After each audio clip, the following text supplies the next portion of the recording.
Cuando nombro la poesía, no. Esta carta, amiga mía, será muy larga. He leído con frecuencia que las palabras traicionan al pensamiento, pero me parece que las palabras escritas lo traicionan todavía más. Ya sabes lo que queda de un texto después de 2 traducciones sucesivas. Y además, no sé cómo arreglármelas.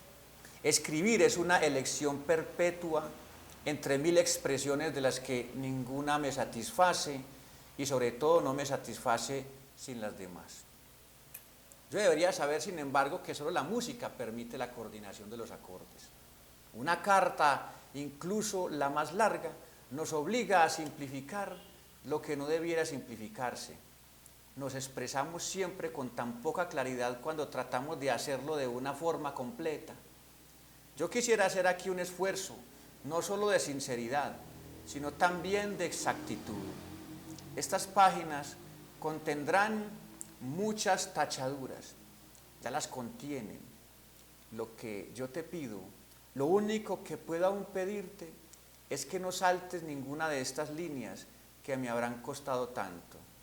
Si es difícil vivir, es aún mucho más penoso explicar nuestra vida.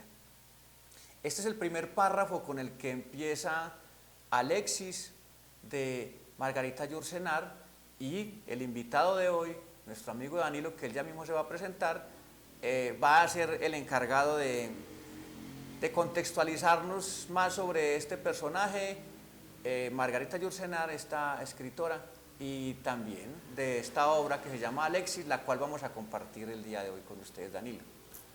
Henry, muchas gracias nuevamente por invitarme y a quienes nos ven por su atenta atención. Bueno, sí, Alexis o el Tratado del Inútil Combate, yo recuerdo que por allá hace muchos años atrás lo hablabas como una obra que te había marcado mucho y yo nunca le presté como mucha atención hasta que lo leí hace poco. Y ¿Hace cuánto leíste? hace cuestión de un mes, creo yo. Ay, entonces impactó de una. Sí, eso, y no, y de hecho pues de una pensé en vos porque fue pues como la persona a través de la cual me llegó la primera mención de la obra. Sí, Margarita Yourcenar, una escritora pues que nace en Bruselas, pero que en realidad es francesa, sobre todo porque escribió en lengua francesa, y es una de estas grandes figuras de la literatura del siglo XX, seguramente pues de las primeras, aunque el siglo XX pues fue pródigo en escritores, eso sí hay que decirlo, y aún así Margarita Yourcenar ocupa un lugar de prestigio dentro de este grupo, muy al lado, a mi modo de ver y según la crítica general, de Jorge Luis Borges, de quien incluso ya hablamos, ya por ahí hay un programa en el archivo para que lo busquen si les interesa, con quien de hecho tiene muchos paralelismos la biografía de Yourcenar. Empecemos diciendo que tuvo como Borges un padre, digamos, librepensador, un padre culto, de buena fortuna, que básicamente es el maestro de Yourcenar. Ella no fue a ningún aula de clase ni obtuvo ningún título académico.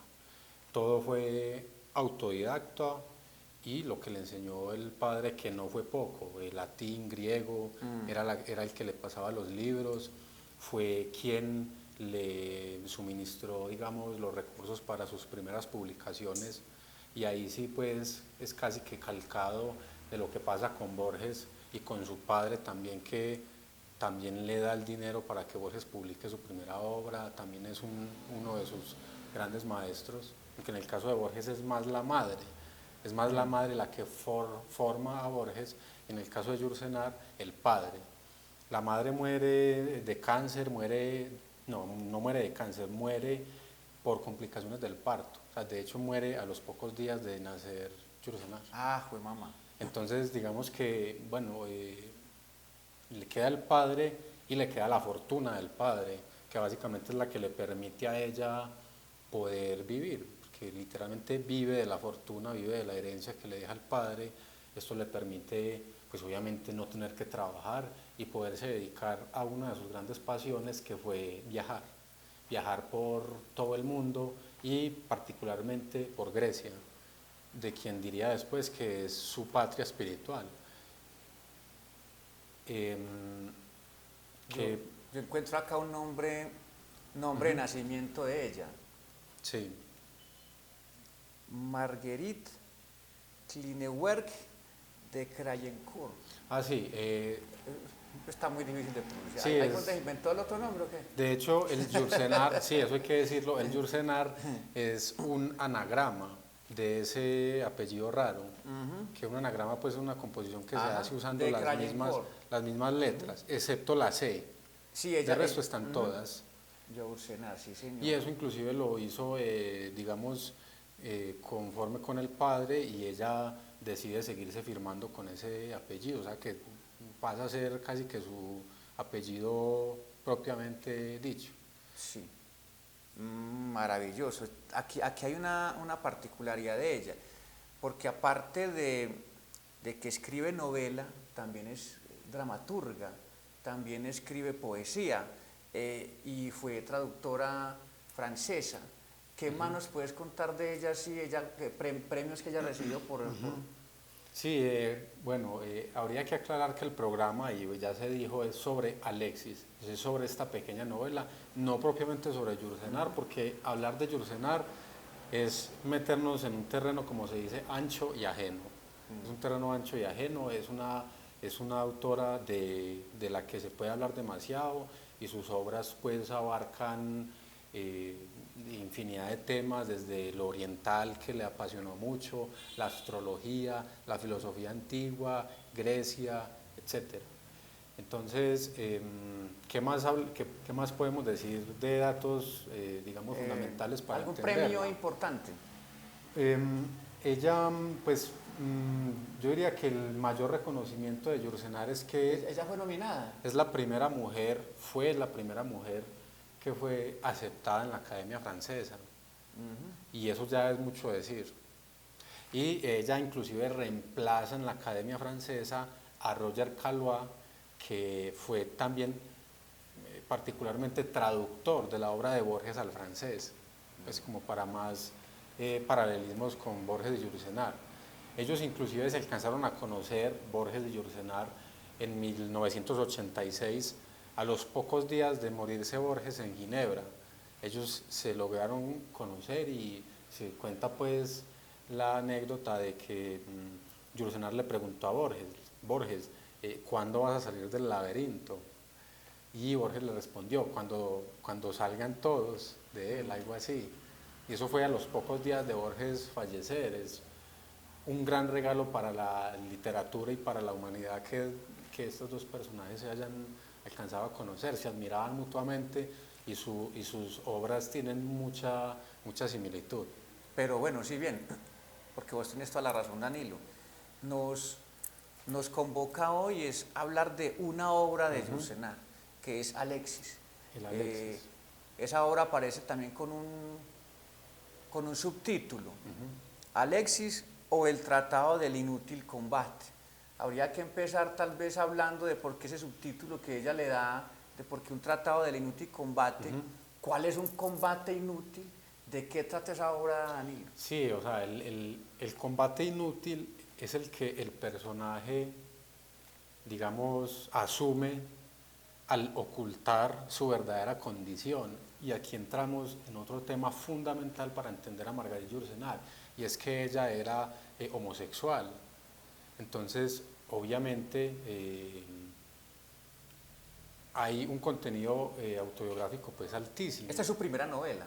Es su primera Alexis. novela, la publica en 1929, y es casi que su primera obra, porque lo que publica antes son poemas que generalmente pasa mucho, que los autores generalmente sus primeras publicaciones después las queman por malas.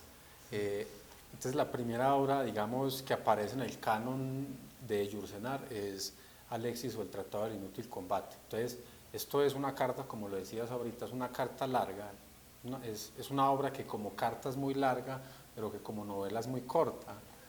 Y es pues considerada como una obra maestra casi que sin discusión. ¿qué es esa carta? ¿Qué es ese inútil combate?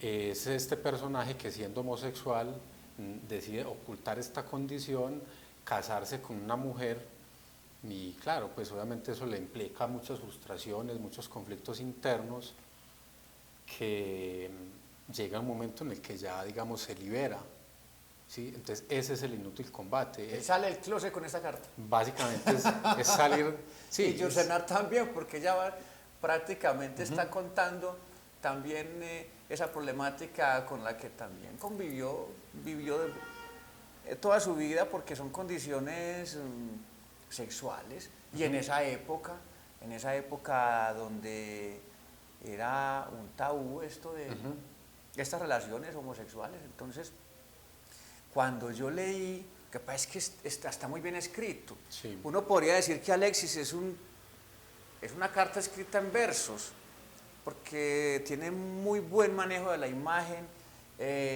convoca a releer los párrafos, tiene un montón, casi que en cada página hay una obra maestra. Sin lugar a dudas, sí, o sea, no hay página que no tenga un fragmento, que no tenga un párrafo, que no tenga una cita, que no te estremezca, que no te haga levantar la cabeza, estremecerte, conmoverte y literalmente pues mirar hacia adentro, porque es eso, es un viaje hacia adentro y hacia afuera también, porque es esa imagen pues de esta persona que esconde su condición, de cómo la ven los demás, de cómo lo ven los otros, de qué esperan de esa persona, y él obviamente tiene que sufre infinidad de frustraciones por eso mismo, porque los demás esperan algo de él. Claro, porque además Alexis en la obra figura como una persona también pudiente, y tiene una buena familia. ¿Cómo surge lo de la carta? Bueno, porque la obra empieza esta carta, querida amiga, y Bueno, bueno aclarar que el personaje de Mónica, que viene a ser la esposa del personaje, está, digamos, inspirado en una persona que existió y que hizo parte pues de la vida de Yourcenar. Era una señora que fue muy amiga de la mamá de Yourcenar. Como ya dijimos, como la mamá de Yourcenar murió a los pocos días de ella nacer, esta señora se había comprometido a cuidar los hijos de su amiga. Pasa mucho de que son dos amigas, se comprometen a cuidar los hijos de la otra cuando una de las dos muera. Entonces esto pasa con ellas dos. Entonces esta mujer hace como las veces de madrastra de Yourcenar, y que inclusive le llama la atención mucho a Yourcenar por la belleza física. Para Yourcenar es como el ideal perfecto de belleza femenina, esta mujer que tiene un nombre pues que no recuerdo, y que también era digamos de clase noble, y es en esta mujer en la que digamos se inspira el personaje, y uno de los hijos de ella se llama Alexis, o sea que pues las pistas están cantadas en la, digamos, en el ambiente, en la atmósfera en el que transcurre pues la novela, o la carta, que es ambas cosas. O la carta, porque en la carta empieza Alexis a mencionar un pueblito donde vivió felizmente, muy cómodamente, hace una regresión de esa juventud, y hasta que llega el momento de conocerla a ella y de cómo conformó esa vida. Pero después ese conflicto que él tiene empieza a expresarlo también ahí en la carta, y eso es lo que básicamente motiva a Alexis a escribirla, a decir de que ya no es capaz de tener una relación de hogar con la esposa, y se desnuda completamente con la carta. Sí. ¿Qué más nos podrías decir de eso, Danilo? Bueno, con lo que hablábamos ahorita detrás de cámaras, cuando pues sobre si se puede considerar una carta, pues estrictamente no, porque no, o sea, no estuvo o no hizo parte, digamos, del contexto como tal de enviar una carta. Eso es algo como parecido a lo que se llama en el estudio de los documentos la diplomática, ¿no? Que la diplomática básicamente se basa en una serie de reglas para establecer si un documento es real o no, etcétera, etcétera. Entonces, si más o menos lo miramos desde esta perspectiva, no es una carta, porque no es eso, no es, digamos, algo que tú escribes en varios folios para llevarlo al correo y que llegue a fulano en un sobresellado. Como no tiene digamos, este contexto, es básicamente lo que se llama en literatura pues el género epistolar, que abunda pues libros escritos bajo la estructura de cartas, pero que no son cartas, sino que simplemente es una obra, un libro que se publica bajo esa estructura. Entonces es una carta, pues digamos entre comillas, pero no estrictamente. Estrictamente es una novela, es un libro que se publica. Son 71 páginas. Yo no sé si podremos hacerlo, porque la tenemos en un PDF, tal vez para compartirla con ustedes y a raticos la puedan descargar en sus celulares y la van leyendo, porque vale la pena verdaderamente tener este conocimiento de que existe esta obra tan magnífica en tan pocas páginas. Son 71 páginas. Voy a leerles algo acá, algo breve de esa carta, y está en la página 21. Lo creo cada vez menos, sospechaba ya entonces, incluso exagerándolo, lo que tienen de brutal los gestos físicos del amor, y me hubiera repugnado unir aquellas imágenes de vida doméstica, razonable, perfectamente austera y pura, a otras ideas más apasionadas. No se siente pasión por lo que se respeta, ni quizás por lo que se ama. Sobre todo, no se enamora uno de quien se le parece, y yo no difería mucho de las mujeres. Ya ahí empieza él a tocar el tema. Sí, ya se va metiendo sutilmente. Se va metiendo, sí. Y luego ya le cuenta cómo sería ese golpe. Yo leía en el prólogo que tal vez sería más difícil escribir una carta contestataria a Alexis por parte de Mónica, porque cómo sería el sobresalto de ella al recibir en esa época una carta donde el esposo le esté diciendo: ay mujer, yo soy marica. Por Dios, no me alcanzo a imaginar eso. ¿Qué le contestaría a ella? ¿Qué le diría? ¿Cómo también le mencionaría su niñez, su enamoramiento, el tiempo que vivió con Alexis? En fin, ahí nos queda una tarea de pronto para los inquietos de por qué no hacer esta contestación. Sí, sobre la brevedad de la que acabas de hacer énfasis, no hace nada. Pues es una novela que está completamente en relación con lo que dice Borges en algún momento. A Borges siempre le recriminaron nunca haber escrito una novela. Pues Borges no necesitaba escribir una novela para ser Borges. Pero entonces él decía que era imposible que en 500 páginas, que es como la extensión promedio de una novela clásica, no haya ripio, no haya cosas que sobran, no haya páginas que no digan nada. Entonces, puro claro, relleno ahí. Sí, entonces Yursenar está dando fe de esto, de que en 70 páginas, inclusive son menos porque entonces estamos contando las del prólogo. Sí, no, y la portada. La portada cuenta más, como una página. Más la presentación de la obra como tal, luego el prólogo, y ahí están las 71. Son mucho menos, son más o menos 60 páginas. 60, se pueden tranquilamente disfrutar en un par de tardecitas tomando café o tomándose en un buen Carmener. Así de simple. Danilo, ¿algún fragmento que tengas por ahí? Sí, les voy a compartir dos, tres cositas. Este dice: mi padre murió joven, lo recuerdo muy poco. Sé que era severo con nosotros, como lo son a veces las personas que se reprochan no haberlo sido con ellas mismas. Naturalmente, esto es solo una suposición y yo no sé nada en realidad acerca de mi padre. Me he dado cuenta de una cosa, Mónica.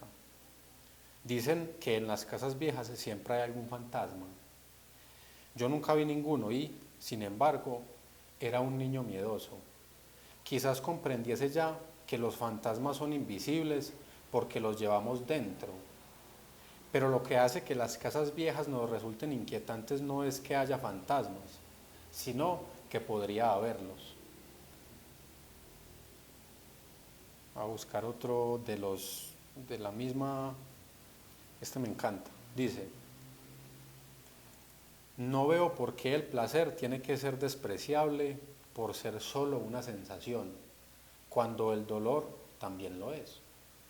Respetamos al dolor porque no es voluntario, pero ¿acaso no es una incógnita saber si el placer lo es o si lo sufrimos también?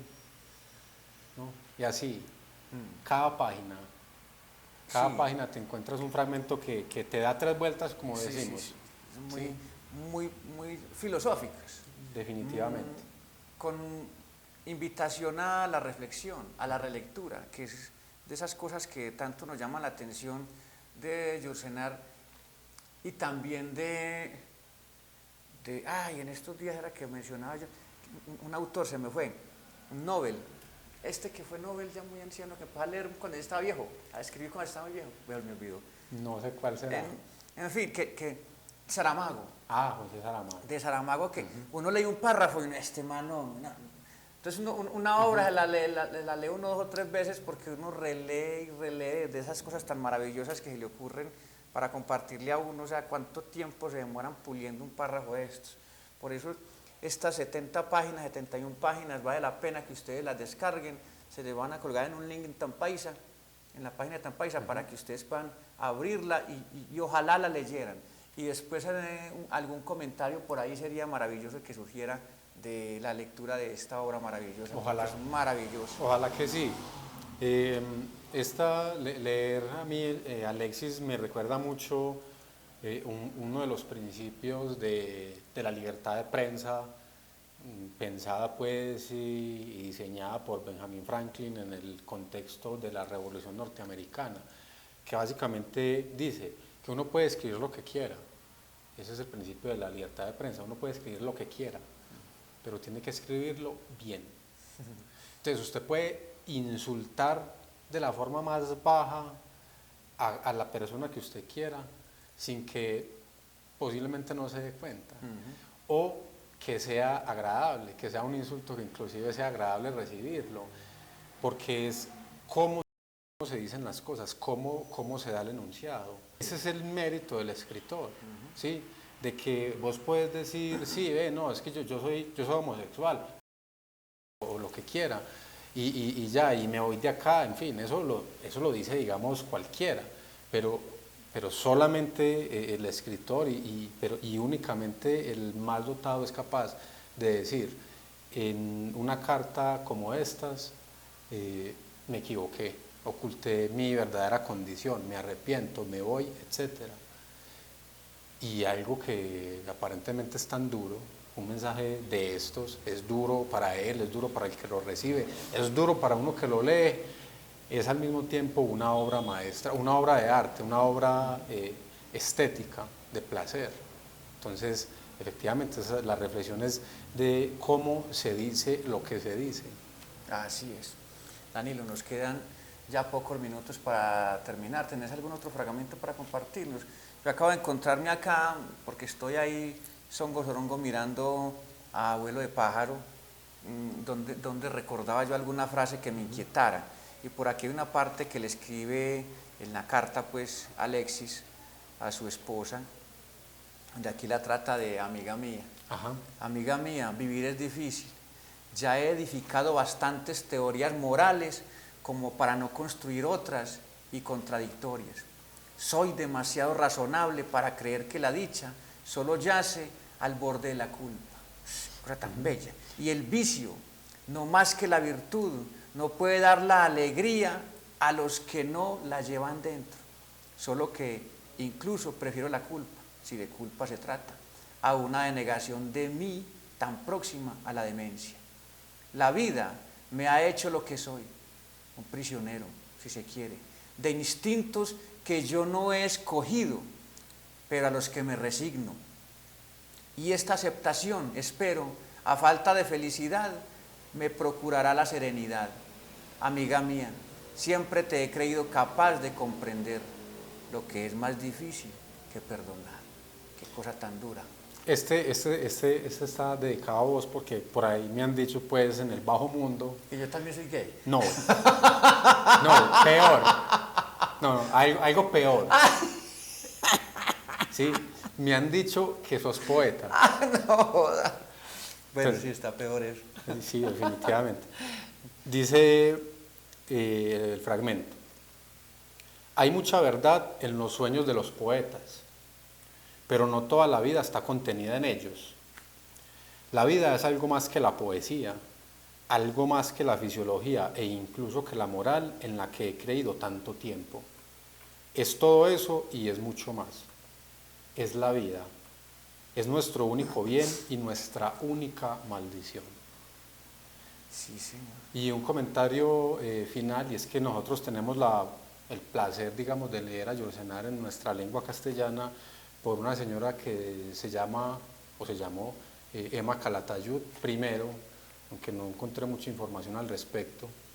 Ella, Yourcenar, como era, pues obviamente, como ya lo dijimos, evidentemente homosexual, tuvo una pareja que fue su traductora al inglés durante mucho tiempo que vivieron juntos, pero principalmente el gran traductor, pues un gran benefactor para nosotros como hablantes de la lengua castellana, que es, entre otras cosas, el autor del que hablaremos en el próximo programa, Julio Cortázar, que tradujo contenido de la obra de Yourcenar, principalmente las memorias de Adriano. Y otra ya a modo de gran curiosidad, me parece a mí, es que inclusive hubo un traductor yarumaleño de Margarit Yourcenar, Claro, que fue Humberto Barrera. Aunque yo no he visto, pues, o no sé si las traducciones que hizo Humberto de Yourcenar se publicaron. Creo que sí. Creo que Afid le publicó, Sí. no recuerdo qué traducción hizo, se demoró un tiempecito. Él lo comentó en algún momento, Sí. de que estaba terminando ya una publicación y que Afid, la Universidad de Afid fue la que costeó todo eso y me imagino que imprimió el libro. Lo que pasa es que Sí. no llegó a nuestras manos, pero sí tenemos claro de que Humberto estuvo muy empecinado con la obra de ella, tratando de que nosotros la Sí, no, y de hecho pues algo, ya tal vez información clasificada, pero me es inevitable comentarlo. Humberto Barrera tuvo comunicación con Margarit Yourcenar, inclusive Margarit Yourcenar alcanzó a conocer esas mismas traducciones, pues, o al menos algunas, y eso ya es mucho decir, ¿no? Sí, hombre, Yarumal está lleno de un montón de genios, de otros como nosotros, que somos más duendes, y hay otros que son unos magos. En fin, que ya para despedirnos, yo quiero terminar con un pequeño fragmento acá, una cosita corta de un poema también corto de Yourcenar, donde ella habla de la muerte. La muerte es un sacramento del que solo son dignos los más puros. Muchos hombres se deshacen, pero pocos hombres mueren. Danilo, muy agradecido con vos. A vos, Henry, por la invitación. No se pierdan Julio Cortázar La próxima semana, el próximo programa. el próximo programa vamos a tratar a Julio Cortázar, del cual también hay mucha tela. Mucho. ¿Qué Cortázar? Mucha tela que Cortázar. Y a ustedes, pues muy agradecidos, Danilo, otra vez, hombre, muy aprovechando que estás por acá en tu tierra. Teníamos que grabar este programa y qué más que hacerlo con hablar de Alexis, de esta obra tan maravillosa de Yourcenar. Sí. A ustedes muchas gracias por soportarnos y nos vemos también en el próximo programa, en otro viernes. Y recuerden que el viernes es una posibilidad más para ser felices, porque el viernes vino. Salud. Gracias, Dani. Un abrazo.